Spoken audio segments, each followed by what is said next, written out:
Assalamualaikum warahmatullahi wabarakatuh. Di sini kita akan bahas tentang zakat. Sebelum kita memulai pelajaran, mari kita berdoa bersama-sama. Bismillahirrahmanirrahim. Rabbi zidna ilma warzuqni fahma.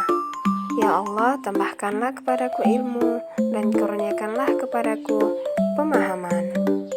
Sebelum memulai pembelajaran, di sini kita harus mengetahui apa itu tujuan pembelajaran zakat.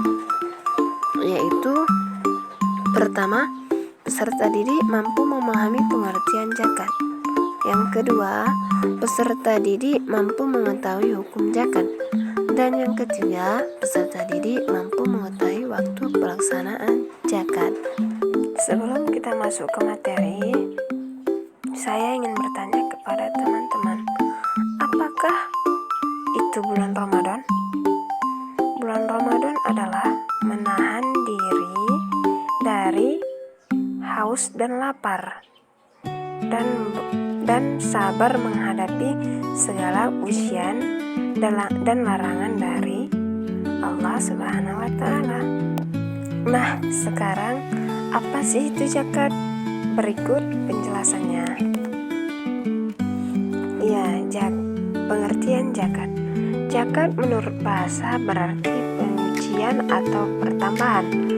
Sedangkan menurut istilah, zakat adalah mengeluarkan sebagian harta kepada yang berhak menerimanya apabila sudah mencapai nisab. Nisab adalah kadar atau ukuran dari harta benda yang akan dizakati. Nah, di sini kita harus mengetahui berapa pembagian zakat.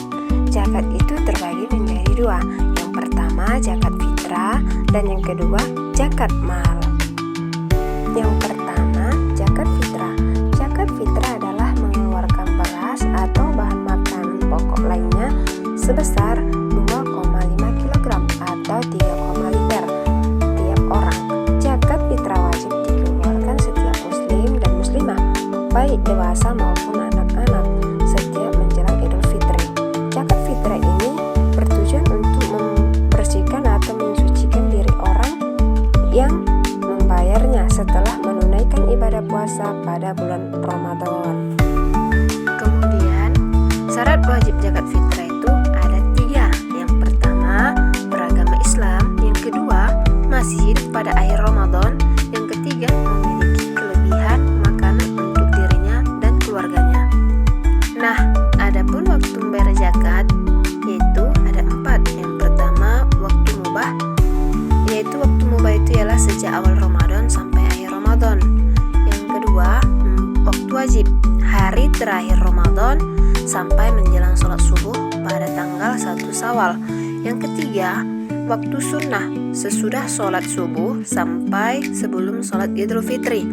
Yang keempat, waktu haram, membayar zakat fitrah sesudah sholat Idul Fitri, maka dianggap sedekah. Kemudian zakat mal. Zakat mal adalah zakat untuk membersihkan harta dengan mengeluarkan sebagian kecil dari harta yang dimiliki oleh seorang muslim yang diberikan kepada yang berhak menerimanya. Kemudian macam zakat mal. Macam zakat mal terbagi menjadi 8. Yang pertama, zakat emas. Nisabnya 85 gram, dikeluarkan 2,5% telah mencapai haul. Yang kedua, zakat perak. Nisabnya 595 gram, jumlah zakat 2,5%. Yang ketiga, hasil perniagaan sama dengan nisab emas, jumlahnya 2,5%. Yang keempat, hasil bumi atau pertanian, nisabnya 5 wosok. Yang kelima, rikas atau barang temuan, jumlahnya 20%. Yang keenam, zakat binatang, kambing, sapi, kerbau, dan unta. Dan yang ketujuh, zakat barang tambang. Dan yang terakhir yaitu yang kedelapan, zakat penghasilan. Kemudian di sini ada golongan penerima zakat yang terbagi menjadi 8. Yang pertama, fakir. Yang kedua, miskin. Yang ketiga, rikob. yang keempat gharim, yang kelima musafir, yang keenam mualaf, yang ketujuh fisabilillah, dan yang terakhir amil.